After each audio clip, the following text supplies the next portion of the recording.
que nos acompanham, rezando conosco, através da transmissão da Rádio Jornal de Caruaru, da Rádio Canção Nova de Gravatá. A esta e através desta, eu quero elevar uma prece de gratidão a Deus pelos 25 anos de presença da comunidade Canção Nova em nossa Diocese de Caruaru. Agradecido que sou, de coração, pelo testemunho e pela ação evangelizadora desta comunidade de vida e de fé. Ouvíamos no relato de São Lucas, nos Atos dos Apóstolos, era a primeira leitura, Pedro anunciando o Evangelho, é o querigma, o grande anúncio.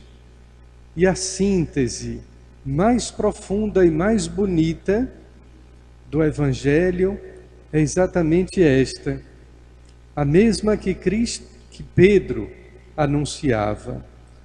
Cristo morreu na cruz e ressuscitou por cada um de nós.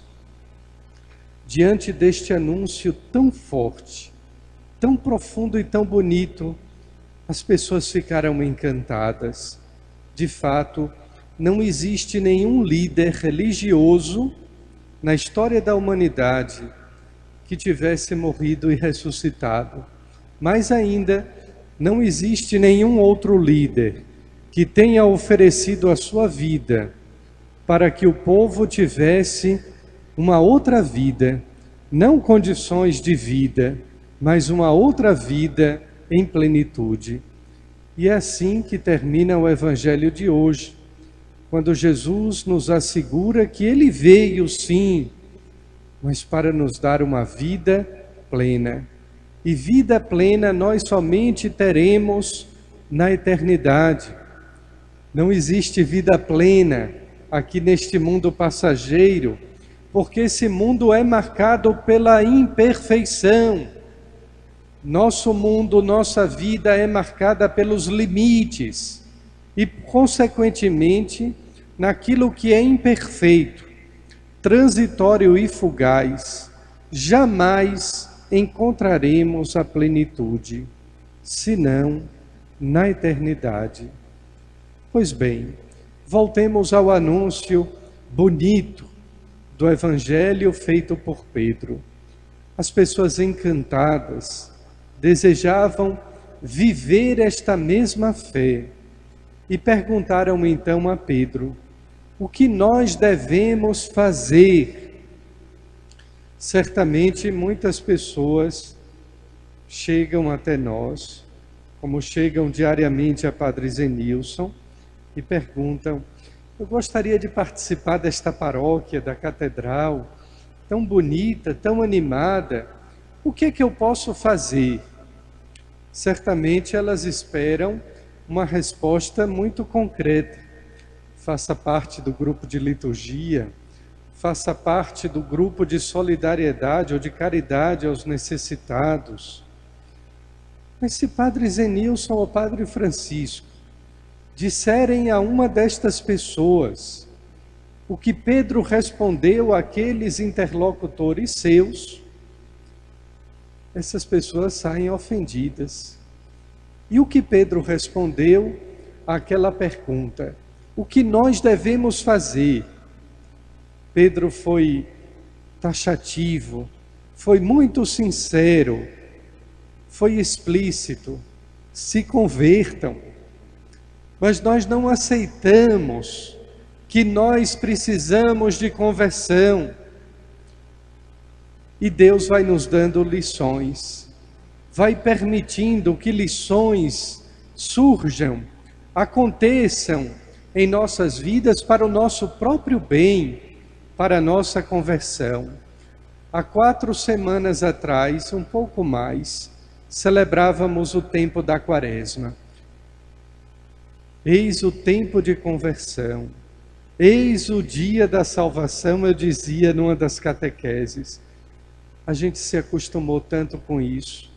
Eis o tempo de conversão, eis o dia da salvação. mas muito pouco a gente se converte, quase nada a gente muda. É tão fácil mudar de roupa, é tão fácil mudar as aparências, é tão fácil mudar o tempo litúrgico. Às vezes é tão fácil até mudar de endereço, mudar de paróquia, mas é tão difícil mudar a nossa vida, é tão difícil mudar o nosso caminho para Deus. Passamos por tantas portas, desde a porta do nosso quarto, quando acordamos, a soleira da porta da nossa casa, passamos pela porta do nosso trabalho, a porta do banco, a porta da escola. Mas nem sempre nós passamos pela porta da igreja. E agora nos lamentamos que estas portas estejam fechadas. Mas o Cristo é a porta. Vejam que definição própria de Deus. Eu sou a porta. Ele repete isso no Evangelho de hoje, por 2 vezes. Eu sou a porta. E a porta é o seu coração, que foi violentamente aberto a golpe de lança, mas permanece aberto até hoje jorrando sangue e água, para nos lavar, para nos redimir, para nos perdoar, a todos aqueles que o buscam de coração sincero, arrependido e desejosos de conversão. Sim, queridos irmãos, existem tantas portas no mundo, tantas portas pelas quais nós passamos em nossa vida, mas somente uma porta nos dá o lugar da salvação, o Cristo. A porta que Ele mesmo é, a porta que Ele mesmo nos oferece, que é o seu coração. E é por esta porta que nele nós encontramos o pastor bom.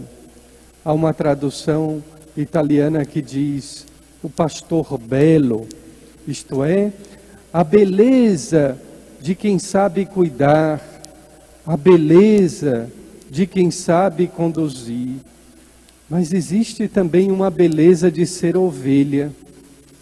Nós não gostamos de ser rebanho. É muito interessante isso, que as pessoas não querem, e isso é justo, não devem ser arrebanhadas. Mas nós devemos encontrar a beleza de sermos a ovelha que é cuidada, a ovelha que é protegida, a ovelha que recebe o carinho do pastor. Quanta carência neste mundo moderno, quanta necessidade de cuidado, de proteção, de carinho. Ainda nesses dias, nesta semana, recebi o telefonema de um padre da minha antiga diocese, cheio de medo, como tem sido a vida da maioria da população, que vê, que escuta tantas notícias tristes, tenebrosas, de morte. E esse padre, e tocou o meu coração porque não tem bispo, não tem pastor, e ele me dizia: eu tenho medo, eu estou com medo. E eu retirei apenas um versículo do Salmo 22 que nós rezamos na missa de hoje, para rezar um mistério do terço com ele, fazendo uma jaculatória de oração, para tranquilizar o seu coração. Quem é uma ovelha, mesmo que perdida, tem sempre um pastor para lhe conduzir, para lhe cuidar. E era assim que aquele pastor fazia o relato no Salmo 22 da experiência de ser um bom pastor. Ele dizia, se colocando no lugar da ovelha: Ainda que eu passe pelo vale da morte, nenhum mal eu temerei, pois estais comigo, com bastão e com cajado. Essa é a experiência do cristão, de quem se sente ovelha, mas sobretudo se sente cuidado, protegido, seguro nas mãos de Deus. Ainda que eu passe pelo vale da sombra da morte do coronavírus, do Covid-19, ainda que eu passe pelo vale da sombra da morte, do desemprego, da fome, da doença ou da peste, nenhum mal eu temerei, pois estais comigo, Senhor. Estais comigo com bastão, com cajado, para me dizer com segurança por onde eu devo caminhar, para onde eu devo ir. Essa deve ser, queridos irmãos e irmãs, prezados ouvintes, a nossa experiência de fé, de crer, de ter a certeza que o bom e belo pastor caminha conosco. O resto nós já sabemos. Quem não é o bom pastor é o ladrão, é o assaltante, é aquele que nos tira a paz, é aquele que rouba de nós a nossa esperança, os nossos sonhos e planos. Basta ligarmos a televisão, o outro capítulo da doença é o capítulo da discórdia, da divisão, dos políticos que brigam, dos políticos que se aproveitam em demonstrar falsamente que cuidam do povo, ou daqueles outros que desprezam o sofrimento do seu povo. Cristo é o bom pastor, é o nosso pastor bom, somente Ele cuida de nós, nos protege, nos conduz. Ainda que passemos pelo vale tenebroso, nenhum mal nós temeremos, pois Deus está conosco. Amém.